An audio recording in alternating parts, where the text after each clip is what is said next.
भारत हमारी प्यारी मातृभूमि सिर्फ एक देश नहीं बल्कि हमारी पहचान और हमारा गौरव है।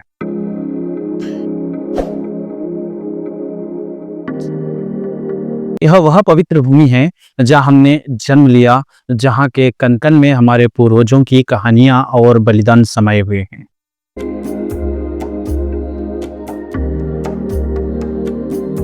इसकी विविधता ही इसकी सबसे बड़ी शक्ति और इसकी सबसे बड़ी पहचान है। उत्तर में हिमालय के ऊंचे ऊंचे पर्वत हैं, तो यहाँ दक्षिण के अंदर हरे भरे मैदान हैं।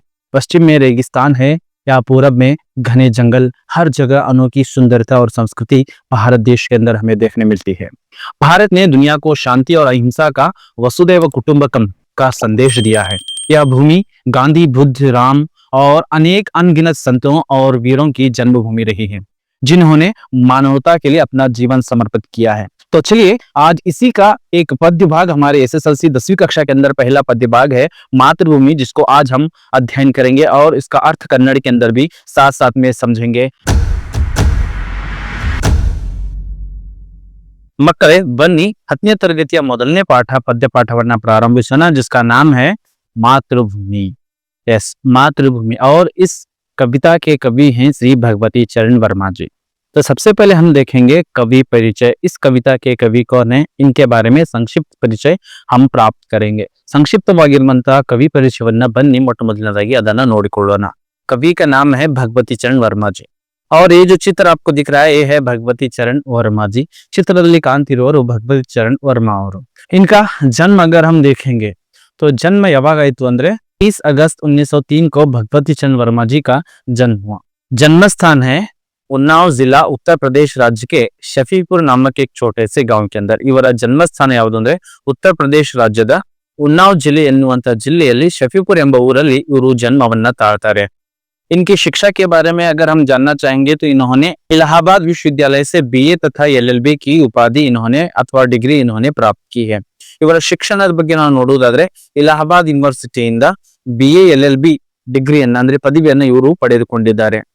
पदक के रूप में भी इन्होंने काम किया है। तो दो पत्रिकाएं कौन कौन से हैं, विचार और नवजीवन। विचार ಹಾಗೂ ನವಜೀವನ ಎನ್ನುವಂತಹ ಎರಡು ಪತ್ರಿಕೆಗಳ ಸಂಪಾದಕರು ಕೂಡ ಆಗಿದ್ರು। ಸಂಪಾದಕರು ಅಂದ್ರೆ ಈಕ್ವಲೆಂಟ್ ಟು ಎಡಿಟರ್ ಆಗಿದ್ರು। ಆ ಒಂದು ಪತ್ರಿಕೆಯಲ್ಲಿ ಏನ್ ಬರಬೇಕು ಏನ್ ಬರಬಾರದು ಹಾಗೂ ವಿಷಯವನ್ನ ಅಧ್ಯಯನ ಮಾಡಿ ಅದನ್ನು ಸಂಪಾದನೆಯನ್ನು ಮಾಡಿ ಅದನ್ನ ಪೇಪರ್ ಅಲ್ಲಿ ಕೊಡುವಂತಹ ಕೆಲಸ ಇವರದಾಗಿತ್ತು। ಯಾವ ಎರಡು ಪತ್ರಿಕೆಗಳು ಅಂದ್ರೆ ವಿಚಾರ ಹಾಗೂ ನವಜೀವನ ಎನ್ನುವಂತ ಎರಡು ಪತ್ರಿಕೆಗಳ ಸಂಪಾದಕರು ಕೂಡ ಆಗಿದ್ರು। तो इन्होंने कहां पर सेवा की है, तो इन्होंने सेवा की है आकाशवाणी के केंद्रों के अंदर। ಆಕಾಶವಾಣಿ ಕೇಂದ್ರದಲ್ಲಿ ಅಂದ್ರೆ ರೇಡಿಯೋದಲ್ಲಿ, ಚಿತ್ರದಲ್ಲಿ ಕಾಣ್ತಿರಬಹುದು ನಿಮಗೆ, ರೇಡಿಯೋದಲ್ಲಿ ಕೂಡ ಇವರು ಕೆಲಸವನ್ನ ಮಾಡಿದ್ದಾರೆ। यहाँ पर इन्होंने प्रारंभिक कुछ सालों तक, कुछ वर्षों तक इन्होंने रेडियो के अंदर यानी आकाशवाणी के अंदर भी इन्होंने अपना कार्य किया है। और इसी प्रकार से फिल्म निर्माण भी हुआ है। इनके एक उपन्यास पर 2 बार फिल्म बनी है। चलिए उसके बारे में जानते हैं। ಇವರ ಒಂದು ಉಪನ್ಯಾಸದ ಮೇಲೆ 2 ಚಲನಚಿತ್ರಗಳು ರಚನೆ ಆಗಿವೆ। ಯಾವ್ಯಾವು ಅಂದ್ರೆ ಚಿತ್ರದಲ್ಲಿ ಕಾಣ್ತಿರಬಹುದು ಚಿತ್ರಲೇಖ ಎನ್ನುವಂತ ಒಂದು ಉಪನ್ಯಾಸದ ಮೇಲೆ 2 ಸಲ, ಮೊದಲನೇದಾಗಿ 1941 के अंदर 1941ರಲ್ಲಿ ಚಿತ್ರಲೇಖ ಎನ್ನುವಂತಹ ಒಂದು ಇವರ ಉಪನ್ಯಾಸದ ಮೇಲೆ ಫಿಲ್ಮ್ ರೆಡಿ ಆಯಿತು। ಇನ್ನೊಂದು ಸಲ ಅದೇ ಚಿತ್ರವನ್ನ 1964ರಲ್ಲಿ ಇಲ್ಲಿ ಚಿತ್ರದಲ್ಲಿ ನಿಮಗೆ ಕಾಣ್ತಾ ಇದೆ। 2 ಚಿತ್ರಗಳು ಒಂದೇ ಉಪನ್ಯಾಸದ ಮೇಲೆ, ಚಿತ್ರಲೇಖ ಎನ್ನುವಂತ ಉಪನ್ಯಾಸದ ಮೇಲೆ ಇವರ ಚಿತ್ರವನ್ನ ನಿರ್ಮಾಣವನ್ನ ಮಾಡಲಾಗಿದೆ। साहित्य अकादमी पुरस्कार भी मान्यवर को प्राप्त है। साहित्य अकादमी पुरस्कार ಕೂಡ ಸಿಕ್ಕಿದೆ। किसके लिए, यहाँ पर है देखिए चित्र के अंदर भूले बिसरे चित्र ಎನ್ನುವಂತಹ ಉಪನ್ಯಾಸಕ್ಕೆ, भूले बिसरे चित्र, इस उपन्यास के लिए उन्हें साहित्य अकादमी पुरस्कार भी मिला है। तो बच्चों आपने देखा है साहित्य अकादमी पुरस्कार का चित्र कैसा होता है, तो चलिए आज हम देखेंगे। जैसा कि आपको चित्र के अंदर दिखाई दे रहा है, ये है साहित्य अकादमी का पुरस्कार का एक अवार्ड जो मोमेंटो होता है वो आपको दिखाई दे रहा है। ಇಲ್ಲಿ ನಿಮಗೆ ಅದನ್ನು ಕಾಣ್ತಾ ಇರಬಹುದು। ಯಾವಾಗ ಸಿಕ್ಕಿದೆ, कब मिला है इन्हें साहित्य अकादमी पुरस्कार, तो इसके बारे में हम जानेंगे। सन 1961 के अंदर इन्हें साहित्य अकादमी पुरस्कार भी प्राप्त है। कौन से उपन्यास के लिए, यस, बहुत बढ़िया बच्चों, भूले बिसरे चित्र के लिए। आगे हम जानेंगे इनके कृतियों के बारे में। बहुत सारे साहित्यिक विधाओं के अंदर इन्होंने कृतियां लिखी हैं। सबसे पहले हम जानेंगे इनके उपन्यासों के बारे में।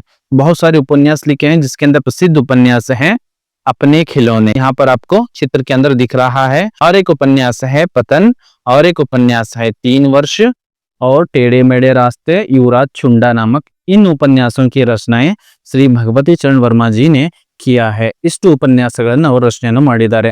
ಸೊ ಸಾಹಿತ್ಯದ ಪ್ರತಿಯೊಂದು ಕ್ಷೇತ್ರದಲ್ಲಿ ಪ್ರತಿಯೊಂದು ವಿಧದಲ್ಲಿನೂ ಕೂಡ ತನ್ನದೇ ಆಗಿರತಕ್ಕಂತ ರಚನೆಗಳನ್ನು ಮಾಡಿದ್ದಾರೆ. ಇವೆಲ್ಲವೂ ಕೂಡ उपन्यासಗಳು. आगे हम देखेंगे कि कृतियों के अंतर्गत आने वाले कहानी संग्रह. सो कथा संकलनಗಳು ಯಾವ್ಯಾವಿದ್ವು ಅನ್ನುವುದಾದ್ರೆ सबसे पहले हम देखेंगे मेरे प्रिय कहानियां, जैसे कि आपको चित्र के अंदर दिखाई दे रहा है, और मोर्चाबंदी नामक और एक इनका कहानी संग्रह है, और संपूर्ण कहानियां, ये इनके कहानी संग्रह हैं. ऐसे 3 कहानी संग्रह इनके प्रसिद्ध हैं. 3 कथा संकलन प्रसिद्धವಾಗಿದ್ದಾವೆ. आगे हम इनके बारे में और कृतियों के अंतर्गत ही हम जानेंगे कविता संग्रह के बारे में. कवನ ಸಂಕಲನಗಳ ಬಗ್ಗೆ ನಾವು ಕೂಡ ನೋಡುವುದಾದ್ರೆ सबसे पहले मेरी कविताएं और सविनय और एक नाराज कविता नामक 3 कविता संग्रह भी इन्होंने किया है. 3 कवन संकलन ಕೂಡ ಇವರು ಮಾಡಿದ್ದಾರೆ. और अंत में इनके रचित नाटकों को भी हम देखेंगे. मुख्य रूप से मेरे नाटक और है बस ಎನ್ನುವಂತ 2 ನಾಟಕಗಳನ್ನು ಕೂಡ ಇವರು ರಚಿಸಿದ್ದಾರೆ. ಇಂಥ ಒಬ್ಬ ಮಹಾನ್ ವ್ಯಕ್ತಿ ದೇಹಾಂತ ಯಾವಾಗಾಯಿತು ಅಂದ್ರೆ ಮೃತ್ಯು ಯಾವಾಗಾಯಿತು ಅಂದ್ರೆ 5 ಅಕ್ಟೋಬರ್ सन 1981 को इनका देहांत हो गया. 5 ಅಕ್ಟೋಬರ್ 1981ಕ್ಕೆ ಇವರು ತೀರ್ ಹೋಗ್ತಾರೆ, ನಿಧನವನ್ನ ಹೊಂದ್ತಾರೆ ಇಂಥ महान कवि. सो इतना था बच्चों कवि के बारे में, कवि परिचय के बारे में. तो आगे हम आप कविता के बारे में जानेंगे. मुख्य रूप से ये जो कविता है परीक्षा की दृष्टि से भी बहुत ही मुख्य है, क्योंकि यहाँ से 3 अंक आने की संभावनाएं अधिक होती हैं. हर वर्ष प्रश्न पत्रिका के अंदर इस पद्य पाठ से आपको प्रश्न पूछा ही जाता है. तो मुख्य रूप से यहाँ पर भारत माता की देशभक्ति हमें दिखाई देती है, भारत माता के स्वरूप को हम यहाँ पर देखेंगे, और मातृभूमि के सौंदर्य को भी हम यहाँ पर देखेंगे. तो मुख्य रूप से इन पर प्रकाश श्री भगवती चरण वर्मा जी ने डाला है. तो उससे पहले हम देखेंगे कुछ ಶಬ್ದಾರ್ಥಗಳನ್ನ, ಹೊಸ ಪದಗಳ ಅರ್ಥಗಳನ್ನ ನೋಡೋಣ. तो सबसे पहले हम देखेंगे शायित. शायित ಎನ್ನುವಂತ ಶಬ್ದ ಬಂದಿದೆ. शायित का अर्थ होता है सोया हुआ, जिसका कन्नड़ के अंदर अर्थ होता है मलगिरुವಂತಹ. आगे शब्द की ओर बढ़ते हैं. अमर. अमर का अर्थ होता है ಮೃತ್ಯುಹೀನ್, जो कभी नहीं मरता. ಅಮರ ಆಗುವುದು. ಅಮರ ಅಂದ್ರೆ ಸಾವು ಬರದೇ ಇರೋರಿಗೆ ನಾವೇನಂತ ಕರಿತೀವಿ, ಅಮರರು ಅಂತ ಕರಿತೀವಿ. इसी प्रकार से हस्त. हस्त का मतलब होता है, अर्थ होता है हाथ. कन्नड़ के अंदर इसको हम कहेंगे कई अथवा हस्तवನ್ನ हस्त ಅಂತ ಕರಿತೀವಿ. ತುಹಾನೆ. ತುಹಾನೆ का अर्थ हिंदी के अंदर होता है सुंदर. ತುಹಾನೆ ಅಂದ್ರೆ ಕನ್ನಡದಲ್ಲಿ ನೋಡೋದಾದ್ರೆ ಸುಂದರವಾದ ಎನ್ನುವಂತ ಅರ್ಥವನ್ನ ಕೊಡುತ್ತದೆ. धाम. धाम का अर्थ है घर. सो घर यानी के ಮನೆ ಅಥವಾ ಆಶ್ರಯ ಎನ್ನುವಂಥದ್ದು ಕೂಡ ನಾವಿಲ್ಲಿ ನೋಡಬಹುದು. ಗೂಂಜನಾ. ಗೂಂಜನಾ ಪ್ರತಿಧ್ವನಿತ್ ಹೋನ ಅಂದ್ರೆ ಪ್ರತಿಧ್ವನಿಸುವುದು, ಒಂದೇ ಸೌಂಡ್ ಪದೇ ಪದೇ ಕೇಳಿಸೋದಕ್ಕೆ ನಾವೇನಂತ ಕರಿತೀವಿ, ಗೂಂಜನಾ. ಇಕ್ಕು ಅಂತ ಹೇಳ್ತೀವಲ್ಲ, ಗೂಂಜನಾ ಅಂದ್ರೆ ಪ್ರತಿಧ್ವನಿಸು. आगे हम देखते जाएंगे और भी शब्दार्थ हैं. खेत. खेत ಅಂದ್ರೆ ಹೊಲ ಅಥವಾ ಗದ್ದೆಗಳು. ಹೊಲ ಗದ್ದೆಗಳಿಗೆ ನಾವೇನಂತ ಕರಿತೀವಿ, ಖೇತ್ ಅಂತ ಕರಿತೀವಿ. फल. फल का अर्थ कन्नड़ के अंदर होता है ಹಣ್ಣುಗಳು ಅಥವಾ ಹಣ್ಣು. फूल. फूल का अर्थ होता है ಹೂಗಳು. ಪತಾಕ. ಪತಾಕ अर्थ होता है, ಪತಾಕ का अर्थ होता है ಧ್ವಜ ಅಥವಾ ಪತಾಕೆ ಅಂತನೂ ಕೂಡ ನಾವಿಲ್ಲಿ ನೋಡಬಹುದು. ಸೊ ಇದು ಆಗಿತ್ತು ಮಕ್ಕಳೇ ಶಬ್ದಾರ್ಥಗಳು. ಇನ್ನೇ ಪದ್ಯವನ್ನು ನೋಡ್ತಾ ನೋಡ್ತಾ ಯಾವೆಲ್ಲ ಶಬ್ದಾರ್ಥ ನಮಗೆ ಕಠಿಣ ಅನಿಸ್ತವೆ ಕಮೆಂಟ್ ಬಾಕ್ಸ್ ಅಲ್ಲಿ ನೀವು ಕೂಡ ಕಮೆಂಟ್ ಅನ್ನ ಮಾಡ್ತಾ ಇರಿ. ಎಸ್, ಮಾತೃಭೂಮಿ ಕವಿತಾ का एक हम ಕವಿತಾ ವಾಚನ ಕರೆಂಗೆ. ಸೊ ನನ್ನದೇ ಧ್ವನಿಯಲ್ಲಿ ಇದನ್ನ ನಾನು ಗಾಯನವನ್ನು ಮಾಡುವಂತ ಪ್ರಯತ್ನವನ್ನ ಪಡ್ತಾ ಇದ್ದೀನಿ. ಸೊ ನಿಮಗೆ ಯಾವ ತರ ಬರುತ್ತೆ ಆ ತರ ನೀವು ಕೂಡ ಅದನ್ನ ಗಾಯನವನ್ನ ಮಾಡಬಹುದು. ನಾನು सिर्फ मैंने एक कोशिश की है, मैं सिर्फ प्रयत्न करूंगा.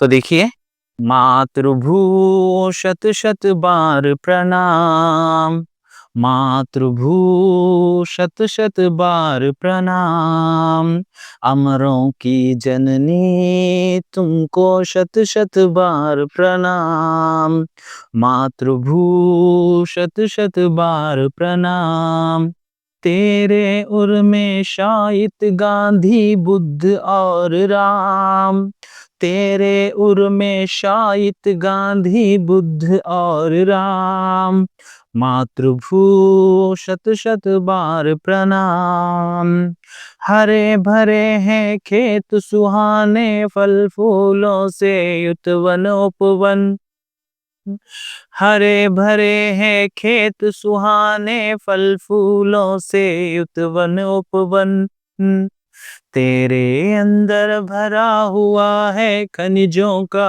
कितना व्यापक धन, तेरे अंदर भरा हुआ है खनिजों का कितना व्यापक धन, मुक्त हस्त तू बांट रही है सुख संपत्ति धन धाम, मुक्त हस्त तू बांट रही है सुख संपत्ति धन धाम। मातृभू शत शत बार प्रणाम। एक हाथ में न्याय पताका ज्ञान दीप दूसरे हाथ में। एक हाथ में न्याय पताका ज्ञान दीप दूसरे हाथ में। जग का रूप बदल दे हे माँ कोटि कोटि हम आज साथ में। जग का रूप बदल दे हे माँ कोटि कोटि हम आज साथ में। गूंज उठे जय हिंद नाद से सकल नगर और ग्राम। गूंज उठे जय हिंद नाद से सकल नगर और ग्राम। मातृभू शत शत बार प्रणाम। मातृभू शत शत बार प्रणाम। तो अब हम देखेंगे कवि यहाँ पर कहना क्या चाहते हैं। कुल मिलाकर यहाँ पर 3 पैराग्राफ है, तो तीनों पैराग्राफ को हम विस्तार से समझेंगे, जानेंगे। 3 पैराग्राफ संपूर्णವಾಗಿ ಅದರ ವಿವರಣೆಯನ್ನು ಕೂಡ ಪಡೆದುಕೊಳ್ಳೋಣ। तो चलिए प्रारंभ करते हैं। तो सबसे पहले मातृभूमि कविता के अंदर कवि भगवती चरण वर्मा जी कहते हैं, मातृभू शत शत बार प्रणाम, अमरों की जननी तुमको शत शत बार प्रणाम। मातृभू शत शत बार प्रणाम। तो सबसे पहले कवि मातृभूमि को प्रणाम कर रहे हैं, नमस्कार कर रहे हैं, उसकी वंदना कर रहे हैं। कितनी बार? शत शत। शत शत का अर्थ होता है 100 बार। 100 बार यानी कि जिसकी भक्ति हमारे दिल के अंदर अधिक होती है उतनी बार हम उसकी वंदना करते हैं। तो इस कारण से उदाहरण के लिए यहाँ पर शत शत का उपयोग किया गया है। 100 ಸಲ ಹೇ ಮಾತೃಭೂಮಿ ನಿನಗೆ ಪ್ರಣಾಮಗಳನ್ನು ಮಾಡುತ್ತೀನಿ ಅಂತ कवि ಹೇಳ್ತಾ ಇದ್ದಾರೆ। तो यहाँ पर शत शत बार कवि मातृभूमि की वंदना कर रहे हैं, उन्हें प्रणाम कर रहे हैं, और कवि कह रहे हैं कि ये मातृभूमि अमरों की जननी है। क्या कह रहे हैं कवि? अमरों की जननी, यानी कि बहुत सारे महान व्यक्ति, अमरों की जननी तुमको शत शत बार प्रणाम। हे भारत माता, तुम अमरों की जननी हो, तुमने अमरों को जन्म दिया है, इस कारण से मातृभूमि तुम्हें शत शत बार प्रणाम करता हूं, कवि कहते हैं। हे ಮಾತೃಭೂಮಿ, ನೀನು ಅಮರರ ಜನನಿಯಾಗಿದ್ದೀಯ, ಅದಕ್ಕಾಗಿ ನಿನಗೆ 100 ಸಲ ಪ್ರಣಾಮಗಳು, ವಂದನೆಗಳು, ನಮನಗಳು ಅಂತ ಕವಿ ಹೇಳ್ತಾ ಇದ್ದಾರೆ। मातृभू शत शत बार प्रणाम। क्यों अमरों की जननी कहा है कवि ने? तो देखिए आगे की पंक्तियों के अंदर उन्होंने समझाया है, तेरे उर में शायित गांधी बुद्ध और राम। क्योंकि भारत भूमि के अंदर, भारत भूमि को कवि ने अमर क्यों कहा है, अमरों की जननी क्यों कहा है? क्योंकि इसके अंदर बहुत सारे महान व्यक्ति आते हैं। जैसे उर का अर्थ होता है हृदय के अंदर, उसके जमीन के अंदर। उर अंद्रे ಎದೆ ಭಾಗ, ನಿನ್ನ ಹೃದಯದಲ್ಲಿ। शायित, शायित का अर्थ होता है मलगिಕೊಂಡಿರುವಂತ, सोए हुए। कौन कौन है भारत भूमि के अंदर? बहुत सारे महान पुरुष हैं, सूफी संत हैं, जैसे कि महात्मा गांधी, बुद्ध और राम जैसे बहुत सारे महान व्यक्ति मातृभूमि के अंदर हैं, मातृभूमि के उर के अंदर सोए हुए हैं, मातृभूमि के सीने के अंदर अमर रहे हैं। इस कारण से कभी मातृभूमि को अमरों की जननी कहते हैं। ಇಲ್ಲಿ ನಮ್ಮ ಭಾರತ ಭೂಮಿಯಲ್ಲಿ ಹಲವಾರು ಜನ ಮಹಾನ್ ಪುರುಷರು, ಗಾಂಧಿ, ಬುದ್ಧ, ರಾಮ, ಸ್ವಾಮಿ ವಿವೇಕಾನಂದ, ಸುಭಾಷ್ ಚಂದ್ರ ಬೋಸ್, ಹೀಗೆ ಹಲವಾರು ಮಹಾನ್ ವ್ಯಕ್ತಿಗಳನ್ನು ನಾವು ಕಾಣಬಹುದು। ಆ ಎಲ್ಲ ಮಹಾನ್ ವ್ಯಕ್ತಿಗಳ ನೆಲೆ ಹಾಗೂ ಎಲ್ಲ ಮಹಾನ್ ವ್ಯಕ್ತಿಗಳು ಎಲ್ಲಿ ಮಲಗಿಕೊಂಡಿದ್ದಾರೆ ಅಂದ್ರೆ ಈ ಒಂದು ಬೃಹತ್ವಾಗಿರುವಂತಹ ಒಂದು ಮಹಾನ್ ಭಾರತ ಭೂಮಿಯಲ್ಲಿ ಮಲಗಿಕೊಂಡಿದ್ದಾರೆ। ಸೊ ಅದಕ್ಕಾಗಿ ಕವಿಯಲ್ಲಿ ಹೇಳ್ತಾ ಇದ್ದಾರೆ, ಹೇ ಮಾತೃಭೂಮಿ, ನೀನು ಅಮರರ ಜನನಿಯಾಗಿದ್ದೀಯಾ ಎನ್ನುವಂಥದ್ದು। सो यहाँ से भी बच्चों आपका प्रश्न आ सकता है, मातृभूमि को कवि अमरों की जननी क्यों कहते हैं? इसका प्रश्न आपको लिखना है। क्योंकि भारत भूमि के अंदर गांधी, बुद्ध और राम शायित हैं अथवा सोए हुए हैं, इस कारण से कवि ने मातृभूमि को अमरों की जननी कहा है। फिर कवि वंदना करते हैं, मातृभू शत शत बार प्रणाम। हे ಮಾತೃಭೂಮಿ, ನಿನಗೆ 100 ಸಲ ಪ್ರಣಾಮಗಳು ಅಂತ ಮತ್ತೆ ಇಲ್ಲಿ ಕವಿ ಹೇಳ್ತಾ ಇದ್ದಾರೆ। तो यहाँ पर आप देख सकते हैं शत शत यहाँ पर बहुत बार उपयोग किया गया है, शत शत। तो व्याकरणिक दृष्टि से अगर हम देखेंगे, शत शत एक ही शब्द 2 बार आया है, इस कारण से हम इसको कहते हैं द्विरूक्ति शब्द कह सकते हैं। ಒಂದೇ ಪದ ರಿಪೀಟ್ ಆಗಿದೆ, 2 ಸಲ ಬಂದಿದೆ, ಸೊ ಅದಕ್ಕೆ ನಾವೇನಂತ ಕರಿತೀವಿ, ಕನ್ನಡದಲ್ಲಿನೂ ಸಹಿತ ದ್ವಿರೂಕ್ತಿ ಶಬ್ದ ಅಂತ ಕರಿತೀವಿ ವ್ಯಾಕರಣ ದೃಷ್ಟಿಯಲ್ಲಿ ನೋಡೋದಾದ್ರೆ। ಸೊ ಇದನ್ನು ಕೂಡ ನೆನಪಿಟ್ಕೊಳ್ಬೇಕಾಗಿರುವಂತದ್ದು। तो चलिए आगे हम देखते हैं दूसरे पैरा के अंदर कवि क्या कहना चाहते हैं। तो कवि कहते हैं, हरे भरे हैं खेत सुहाने, फल फूलों से युत वन उपवन। तो मुख्य रूप से कवि इस पंक्तियों के अंदर, इन पंक्तियों के अंदर कवि मातृभूमि के सौंदर्य का वर्णन करते हैं, मातृभूमिಯ सौंदर्ಯದ वर्णನೆಯನ್ನು ಮಾಡ್ತಾ ಇದ್ದಾರೆ। यहाँ के जो भूभाग है या फिर यहाँ का जो सौंदर्य, यहाँ की जो प्राकृतिक सुषमा है, उसके बारे में कवि इन पंक्तियों के अंदर कहते हैं। कवि कहते हैं कि हरे भरे हैं खेत सुहाने।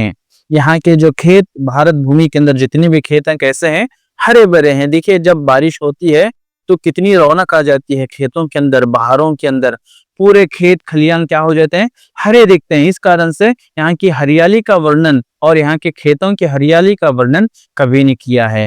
ಇಲ್ಲಿ ಕವಿ ಏನ್ ಹೇಳ್ತಾ ಇದ್ದಾರೆ ಅಂದ್ರೆ ಹರೆ ಭರೆ ಹೇ ಖೇತ್ ಸುಹಾನೆ, ಇಲ್ಲಿರ್ತಕ್ಕಂತ ಹೊಲ ಗದ್ದೆಗಳ ಬಗ್ಗೆ ವರ್ಣನೆಯನ್ನ, ಪ್ರಾಕೃತಿಕ ಸೌಂದರ್ಯದ ಬಗ್ಗೆ ವರ್ಣನೆ ಮಾಡ್ತಾ ಹೇಳ್ತಾರೆ। ಭಾರತ ಭೂಮಿಯಲ್ಲಿರ್ತಕ್ಕಂತಹ ಹೊಲ ಗದ್ದೆಗಳು, ಇಲ್ಲಿರ್ತಕ್ಕಂತ ಭೂಮಿ ಹೇಗಿದೆ ಅಂದ್ರೆ ಹಚ್ಚ ಹಸಿರು, ಹರೆ ಭರೆ, ಹರೆ ಭರೆ इसका अर्थ होता है ಹಚ್ಚ ಹಸಿರು ಹೇಗೆ ಕಾಣ್ತಾ ಇದಾವೆ ಅಂದ್ರೆ ಹಚ್ಚ ಹಸಿರಿಗೆ ಕಾಣ್ತಾ ಇದಾವೆ। ನೋಡಿ ಇವಾಗ ಮಳೆ ಬರ್ತಾ ಇದೆ, ಸೊ ಮಳೆ ಬಂದಾಗ ಯಾವ ತರನಾಗಿ ಎಲ್ಲ ಸೌಂದರ್ಯ, ವಸಂತ ಋತುವಿನಲ್ಲಿ ಎಲ್ಲ ಗಿಡಗಳು ಏನಾಗ್ತವೆ, ಚಿಗುರ್ತವೆ, ಎಷ್ಟು ಹಸಿರಾಗಿ ಕಾಣ್ತವೆ, ಹರೆ ಭರೆ। ಎಲ್ಲ ಇಲ್ಲಿರ್ತಕ್ಕಂಥ ಹೊಲ ಗದ್ದೆಗಳು ಹಚ್ಚ ಹಸಿರಾಗಿ ಕಾಣ್ತಾ ಇದ್ದಾವೆ। फल फूलों से युत वन उपवन, और यहाँ के वन यानी कि जो जंगल है या फिर जो उपवन है, वहां पर भी जो पेड़ हैं और फलों से भरे हुए हैं, फूलों से भरे हुए हैं। इतना अच्छा और इतना सुंदर यहाँ के वन और उपवन हैं। ಕವಿ ಇಲ್ಲಿ ಹೇಳ್ತಾ ಇದ್ದಾರೆ, ಇಲ್ಲಿರ್ತಕ್ಕಂಥ ವನ ಅಂದ್ರೆ ಕಾಡು ಹಾಗೂ ತೋಟಗಳು, ಹೂದೋಟಗಳು ಹೇಗೆ ತುಂಬಿ ತುಳುಕ್ತಾ ಇದ್ದಾವೆ, ಯಾವುದರಿಂದ, ಫಲಂಸೆ, ಫಲ್ ಅಂದ್ರೆ ಇಲ್ಲಿ ಹಣ್ಣುಗಳಿಂದ ತುಂಬಿ ತುಳುಕ್ತಾ ಇದ್ದಾವೆ, ಹೂಗಳಿಂದ ತುಂಬಿ ತುಳುಕ್ತಾ ಇದ್ದಾವೆ। ಇಲ್ಲಿಯ ವನ ಹಾಗೂ ಉಪವನಗಳ ಬಗ್ಗೆ ಕವಿ ಇಲ್ಲಿ ಅದರ ಸೌಂದರ್ಯದ ಬಗ್ಗೆ ವರ್ಣನೆಯನ್ನು ಮಾಡ್ತಾ ಇದ್ದಾರೆ। इतना ही नहीं, कवि आगे कहते हैं, तेरे अंदर भरा हुआ है खनिजों का कितना व्यापक धन। कवि कहते हैं कि भारत भूमि के अंदर खनिजों की अपार संपदा भरी हुई है। तो देखिए हमारे भारत भूमि के अंदर हम सोना निकाल सकते हैं, लोहा निकाल सकते हैं, इस्पात निकाल सकते हैं, चांदी निकाल सकते हैं। बहुत सारी खनिज संपदा हमारे भारत भूमि के अंदर भरी हुई है। तेरे अंदर इसका अर्थ होता है यानी कि भारत भूमि के अंदर खनिजों का बहुत सारा व्यापक धन यानी कि बहुत सारी संपदा भरी हुई है। कवि ಮುಂದೆ ಹೇಳ್ತಾರೆ, ನಿನ್ನ ಹೊಟ್ಟೆಯಲ್ಲಿ ಅಂದ್ರೆ ನಿನ್ನ ಭೂಮಿಯಲ್ಲಿ ಅಪಾರವಾದ ಖನಿಜ ಸಂಪತ್ತು ಕೂಡ ಹೇ ತಾಯಿ ನೀನು ಹೊಂದಿದ್ದೀಯಾ। ನೋಡಿ ನಮ್ಮ ಭಾರತದಲ್ಲಿ ನಾವು ಬಂಗಾರವನ್ನ ತೆಗಿತೀವಿ, ಬಂಗಾರದ ಖನಿಜಗಳಿದಾವೆ, ಬಂಗಾರದ ಗಣಿಗಳಿದಾವೆ, ಬೆಳ್ಳಿಯನ್ನು ತೆಗಿತೀವಿ, ತಾಮ್ರ, ಹಿತ್ತಾಳೆ, ಅಲ್ಯೂಮಿನಿಯಂ, ಹೀಗೆ ಹಲವಾರು ಖನಿಜ ಸಂಪತ್ತುಗಳಿಂದ ಸಂಪದ್ಭರಿತವಾಗಿರುವಂತಹ ನಮ್ಮ ಭಾರತ ಭೂಮಿಯಾಗಿದೆ ಅಂತ ಕವಿಲಿ ಹೇಳ್ತಾರೆ। और कवि आगे कहते हैं, मुक्त हस्त तू बांट रही है सुख संपत्ति धन धाम, यानी के खुले हाथों से बांट रही है। क्या क्या बांट रही है, सुख और संपत्ति को, भारतवासियों को सुख के अंदर तुमने रखा है। और जो जमीन से हम पैदावार लेते हैं, जिसकी जो संपत्ति मिलती है वो तमाम भारतवासियों को मिलती है। धन और धाम भी इससे मिलता है। धन यानी कि पैसा और धाम यानी कि रहने के लिए हमें आश्रय भी मिल रहा है, रहने के लिए हमें मकान भी भारत भूमि दे रही है। कवि ಮುಂದೆ ಹೇಳ್ತಾ ಇದ್ದಾರೆ, ಮುಕ್ತ ಹಸ್ತತು, ನಿನ್ನ ಕೈಯಿಂದ ಉಚಿತವಾಗಿ ಕೊಡ್ತಾ ಇದೆಯಾ, ಏನನ್ನು ಕೊಡ್ತಾ ಇದೆಯಾ, ಕೈ ಬಿಟ್ಟು ಕೊಡ್ತಾ ಇದೆಯಾ, ಏನನ್ನು ಕೊಡ್ತಾ ಇದೆಯಾ, ಸುಖ ಹಾಗೂ ಸಂಪತ್ತಿಗಳನ್ನ। ಭಾರತದಲ್ಲಿ ವಾಸಿಸಿರುವಂತ ಪ್ರತಿಯೊಬ್ಬ ಭಾರತೀಯರಿಗೂ ಕೂಡ ನೀನು ಸುಖ ಹಾಗೂ ಸಂಪತ್ತಿಯನ್ನ ನೀಡ್ತಾ ಇದೀಯಾ। ಅಷ್ಟೇ ಅಲ್ಲದೆ ಧನ್ ಔರ್ ಧಾಮ್, ಧನ್ ಅಂದ್ರೆ ದುಡ್ಡನ್ನು ಕೂಡ, ಸಂಪತ್ತನ್ನು ಕೂಡ ಕೊಡ್ತಾ ಇದೆಯಾ, ಜೊತೆಗೆ ಇರೋದಕ್ಕೆ ಆಶ್ರಯ, ಧಾಮ್ ಅಂದ್ರೆ ಆಶ್ರಯ, ಇರೋದಕ್ಕೆ ಮಣಿನೂ ಕೂಡ ಕೊಡ್ತಾ ಇದೆಯಾ।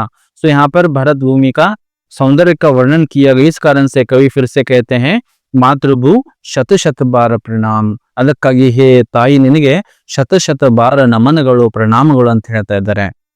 सो इन पंक्तियों के अंदर भी कुछ शब्दों को आप देख रहे होंगे, हरे भरे, वन उपवन, धन धाम, सुख संपत्ति। तो इन शब्दों को हम व्याकरणिक दृष्टि से कहते हैं शब्द युग्म अथवा युग्म शब्द कहते हैं, क्योंकि यहाँ पर जोड़ी से आए हैं, हरे और भरे, एक के साथ एक दूसरा जोड़ी बनकर आता है।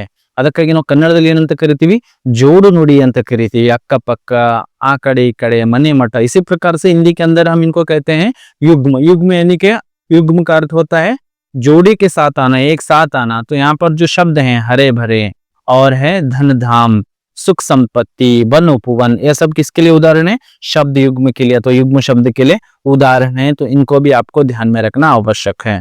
तो चलिए आगे प्यारा की ओर बढ़ते हैं। आगे प्यारा के अंदर, आगे पंक्तियों के अंदर कवि कह रहे हैं, यहाँ पर एक हाथ में न्याय पताका, ज्ञान दीप दूसरे हाथ में।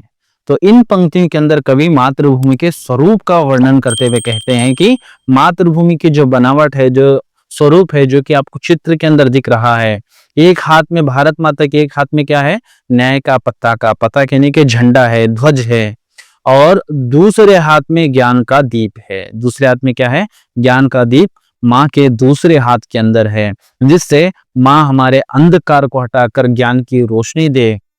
ಇಲ್ಲಿ ಕವಿ ಈ ಒಂದು ಸಾಲುಗಳಲ್ಲಿ ಏನನ್ನ ಹೇಳ್ತಾ ಇದ್ದಾರೆ ಅಂದ್ರೆ ಮಾತೃಭೂಮಿಯ ಸ್ವರೂಪವನ್ನ ವರ್ಣನೆಯನ್ನು ಮಾಡ್ತಾ ಇದ್ದಾರೆ. ಏನನ್ನ ಹೇಳ್ತಾ ಇದ್ದಾರೆ, ಮಾತೃಭೂಮಿಯ ಸ್ವರೂಪದಲ್ಲಿ ಭಾರತ ಮಾತೆಯ ಒಂದು ಕೈಯಲ್ಲಿ ನ್ಯಾಯದ ಪತಾಕೆ ಅಂದ್ರೆ ಧ್ವಜವಿದೆ, ನ್ಯಾಯದ ಧ್ವಜವಿದೆ. ಎರಡನೇ ಕೈಯಲ್ಲಿ ಏನಿದೆ ಅಂದ್ರೆ दूसरे हाथ में ज्ञान का दीप है, ಜ್ಞಾನದ ದೀಪ ಎರಡನೇ ಕೈಯಲ್ಲಿ ಹಿಡ್ಕೊಂಡಿದ್ದೀಯಾ. जग का रूप बदल दे हे माँ. तो कवि यहाँ पर प्रार्थना कर रहे हैं मातृभूमि से, हे माँ, इस ज्ञान की ज्योति से हमारे अंधकार को हटाकर जग का रूप यानी कि भारत का रूप तू बदल दे, ಜಗತ್ತಿನ ರೂಪವನ್ನ ಬದಲಾಯಿಸುವಂತ ಪ್ರಾರ್ಥನೆಯನ್ನ ಇಲ್ಲಿ ಕವಿ ಮಾಡ್ತಾ ಇದ್ದಾರೆ. ಈ ಒಂದು ಅಂಧಕಾರದ, ಅಜ್ಞಾನದ ಒಂದು ಅಂಧಕಾರವನ್ನ ಹೋಗಲಾಡಿಸಿ ಜ್ಞಾನದ ಜ್ಯೋತಿಯನ್ನು ಎಲ್ಲ ಕಡೆಗೆ ಭಾರತ ವಾಸಿಗರಲ್ಲಿ ಹರಡಿಸಿ ನೀನ್ ಏನ್ ಮಾಡ್ಬೇಕು ಅಂದ್ರೆ ಈ ಒಂದು ಜಗತ್ತಿನ ರೂಪವನ್ನ ಬದಲಾಯಿಸಿ ಬಿಡ್ಬೇಕು. ಹಾಗೆ कवि अपनी अभिलाषा और प्रार्थना कर रहे हैं, क्या कर रहे हैं, कोटि कोटि हम आज साथ में. नावेल्ला भारत वासिगरु जितने भी हम करीबन 140 करोड़ के पार भारतवासी जितने भी हैं, हम सब मिलजुल कर रहे, भाई भाई की तरह रहे, क्योंकि भारत अनेकता में एकता वाला देश है. हर जाति, धर्म, भाषा, राज्य, बहुत सारे संस्कृतियां हैं, बहुत सारे रीति रिवाज हैं, बहुत सारे धर्म हैं, बहुत सारे हमारे आस्थाएं हैं. इन सब के होने के बावजूद भी हम सब भारतवासी हैं. इस कारण से कवि मातृभूमि से प्रार्थना कर रहे हैं कि कोटि कोटि भारतवासी मिलकर भाइयों की तरह रहे. ಇಲ್ಲಿ ಕವಿ ಏನ್ ಹೇಳ್ತಾ ಇದ್ದಾರೆ ಅಂದ್ರೆ ನಾವು ಕೋಟಿ ಕೋಟಿ ಭಾರತವಾಸಿಗರು ಕೂಡಿಕೊಂಡಿರಬೇಕು. ಹಲವಾರು ಜಾತಿ, ಧರ್ಮ, ಮತ, ಪಂಗಡ, ವರ್ಗ, ಭಾಷೆ, ರಾಜ್ಯ, ಸಂಸ್ಕೃತಿ ಹೀಗೆ ಬೇರೆ ಬೇರೆಗಳಾಗಿದ್ದರೂ ಸಹಿತ ಅನೇಕತೆಯಲ್ಲಿ ಏಕತೆಯನ್ನು ಸಾಧಿಸೋದೇ ನಮ್ಮ ಭಾರತ ದೇಶದ ವಿಶೇಷತೆಯಾಗಿದೆ.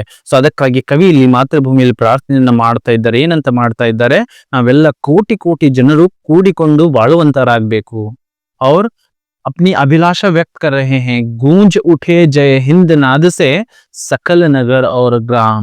यानी कि जो हमारी देशभक्ति है, जो हमारा देश प्रेम है, जय हिंद के नारे के अंदर है. वो नारा जय हिंद का नाद जो है प्रत्येक भारत के हर छोटे गांव के अंदर, हर बड़े शहर के अंदर जय हिंद का नाद गूंजना चाहिए.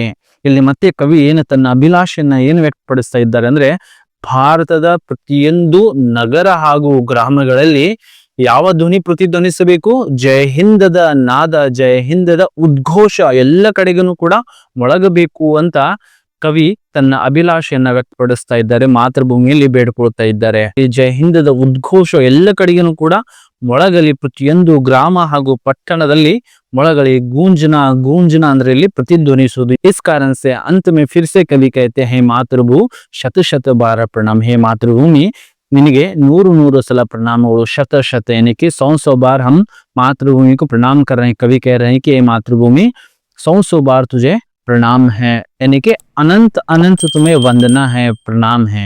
तो ये था ಮಾತೃಭೂಮಿ ಕವಿತಾ का ಸಂಕ್ಷಿಪ್ತ ಸಾರಾಂಶ. तो ಮಕ್ಕಳು ಇದಾಗಿತ್ತು ಸಂಕ್ಷಿಪ್ತವಾಗಿರುವಂತಹ ಸಾರಾಂಶ ಮಾತೃಭೂಮಿ ಕವಿತೆಯ ಕನ್ನಡ ಹಾಗೂ ಹಿಂದಿಯಲ್ಲಿ ಹೇಳುವಂತ ಪ್ರಯತ್ನವನ್ನು ಪಟ್ಟಿದ್ದೀನಿ. ಸೊ ಇಂತಹ ವಿಡಿಯೋಗಳು ಇನ್ನೂ ಬರಲಿವೆ और इसके जो प्रश्न उत्तर हैं वीडियो के अंदर चैनल के अंदर उपलब्ध हैं. उस उत्तरों को आप वहां से लिख सकते हैं. ಈ ಒಂದು ಪಾಠದ ಪ್ರಶ್ನೆ ಉತ್ತರಗಳು ಕೂಡ ನಿಮಗೆ ಲಭ್ಯ ಇದಾವೆ, ಚಾನೆಲ್ ಅಲ್ಲಿ ಇದಾವೆ. ಸೊ ಅಲ್ಲಿ ನೀವು ಅದನ್ನ ನೋಡಿಕೊಂಡು ಬರೀಬಹುದು ಕೂಡ. और इस पाठ से मुख्य रूप से ಮಾತೃಭೂಮಿ ಪಾಠ से हमें 3 अंकों का प्रश्न आता है. 3 अंक ಪ್ರಶ್ನೆಗಳು ಕೂಡ ಪರೀಕ್ಷಾ ದೃಷ್ಟಿಯಿಂದ ಬರ್ತವೆ. ಅದೆಲ್ಲವನ್ನೂ ಕೂಡ ತಾವುಗಳು ಮಾಡಬೇಕಾಗಿರುವಂತದ್ದು. ಹಲವಾರು ವಿಡಿಯೋಗಳು ಕೂಡ ಪರೀಕ್ಷೆ ಸಮೀಪ ಬಂದಾಗ ನಾವು ಮತ್ತೆ ಮಾಡ್ತಾ ಇರ್ತೀವಿ. ಸೊ ಈ ಒಂದು ವಿಡಿಯೋ ನಿಮಗೆ ಇಷ್ಟವಾಗಿದ್ರೆ ಹಾಗೂ ಇನ್ನಿತರ ಹಲವಾರು ತೃತೀಯ ಭಾಷೆ ಹಿಂದಿ ವಿಷಯಕ್ಕೆ ಸಂಬಂಧಿಸಿದಂತ ಹಲವಾರು ಪಾಠಗಳನ್ನ ನಾವು ಈ ವರ್ಷ ಮಾಡುವಂತ ಪ್ರಯತ್ನವನ್ನ, ಎಕ್ಸ್ಪ್ಲನೇಷನ್ ಕನ್ನಡದಲ್ಲಿ ಮಾಡುವಂತ ಪ್ರಯತ್ನವನ್ನ ಮಾಡ್ತಾ ಇದ್ದೀವಿ. ಈಸಿ ಆಗಿರುವಂತಹ ಸಮರಿಯನ್ನು ನಿಮಗೆ ಹೇಳಿಕೊಡುವಂತ ಪ್ರಯತ್ನವನ್ನ ಮಾಡ್ತೀವಿ. ಸೊ ಈ ಒಂದು ಚಾನೆಲ್ ಅನ್ನ ಸಬ್ಸ್ಕ್ರೈಬ್ ಮಾಡಿ ಹಾಗೂ ನಿಮ್ಮ ಗೆಳೆಯರ ಜೊತೆಗೆ, ನಿಮ್ಮ ವಿದ್ಯಾರ್ಥಿಗಳ ಜೊತೆಗೆ ಇದನ್ನ ಹಂಚಿಕೊಳ್ಳಿ. ಮತ್ತೆ ನಾವು ಭೇಟಿಯಾಗೋಣ ಮುಂದಿನ ವಿಡಿಯೋದಲ್ಲಿ. ಜೈ ಹಿಂದ್.